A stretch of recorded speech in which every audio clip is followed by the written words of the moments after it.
কাকা কোথায় গেলে? বাজার গেছিলে নাকি? না, বাল ছিটতে গেছিলাম। বাজার করতে এমন তো কোথায় যাবো? আমার ছেলে তো কাজের নয়, শুধু আমার টাকার গান মারা ধান্দা। ও চিন্তা করে লাভ নাই, সংসারে চাপ পড়লে সব ঠিক হয়ে যাবে। শুয়োরে বাচ্চা, তোরাই তো আমার বেটাকে খারাপ করলি। আমি খারাপ করিনি কাকা, আমি আছি বলে তোমার বেটা ঠিক আছে। এলা বিড়ি খাও।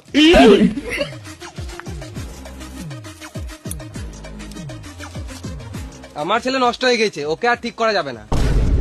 এটা বয়সের দোষ। তুমি কি ছোটবেলায় বাবার পকেট থেকে বিড়ি চেপে খাও নাই? আমার বাপই ছিল না। বাপ ছাড়া কিভাবে সম্ভব? না মানে আমি যখন ছোট ছিলাম তখনই আমার বাবা মারা গিয়েছে। কিন্তু তুমি ছোটবেলায় বন্ধুর সাথে মিশতে। মিশতাম, কিন্তু তোদের মতন গাল দিতাম না। পাঁচুদা কাকা, এটা কলিযুগ, এখন গাল ছাড়া ফিলিং শেয়ার হয় না। শুয়োরে বাচ্চা, আমাকে গাল কেন দিলি? আমি তোর বন্ধু নাকি? আমি তোমার বেটারও বন্ধু, তোমারও বন্ধু, ওই জন্য তোমার কাছে বিড়ি চেয়ে খাও। হ্যাঁ, ওটাও ঠিক।